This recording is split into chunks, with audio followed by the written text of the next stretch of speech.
নজর রাখবো নদিয়ার দিকে। নদিয়ার চাকদহে জল যন্ত্রণা। এই মুহূর্তে যে ছবি দেখতে পাচ্ছেন, চাকদহ স্টেশন থেকে বনগা রোডের জল জমে রয়েছে এবং 2 মাসের ওপরে এই জল জমে রয়েছে।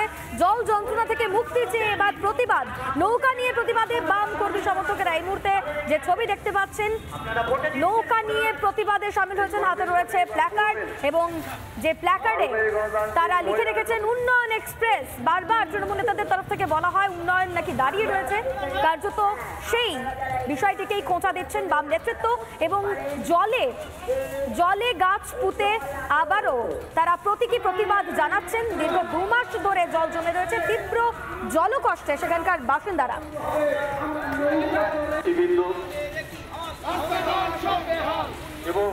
আপনারা জিজ্ঞাসা করুন যারা ব্লক প্রশাসন চালায়, রাজ্য প্রশাসন চালায়, যারা পৌর প্রশাসন চালায়, তাদেরকে জিজ্ঞাসা করুন। মানুষকে ভোট না দিতে দিয়ে তারা ক্ষমতায় এসছে, কিন্তু নাগরিক পরিষেবা তো তাদেরকে দিতে হবে। গোটা চাকদায় অঘোষিত কারফিউ চলছে, গোটা চাকদার লাইফ লাইন চৌমাথা চাকদার যে রোড 2 মাস ধরে জলমগ্ন। ব্যবসায়ীরা ভয়ঙ্কর অসুবিধার মধ্যে আছে।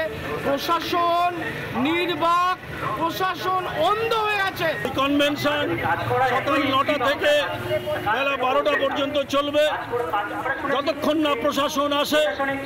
আমরা প্রয়োজনে এই রাস্তা অবরোধ করে প্রশাসনের কানে, রাস্তায় জলের বদলে প্রশাসনের কানে জল দিতে চাই।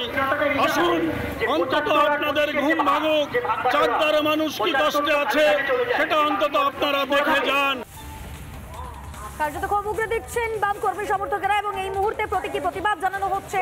দেখতে পাচ্ছেন সেই জমা জলে গাছ লাগিয়ে তারা প্রতিবাদ জানাচ্ছেন। কখনো দেখা যাচ্ছে জলে জাল ফেলে প্রতিবাদ জানাচ্ছেন বাম কর্মী সমর্থকেরা।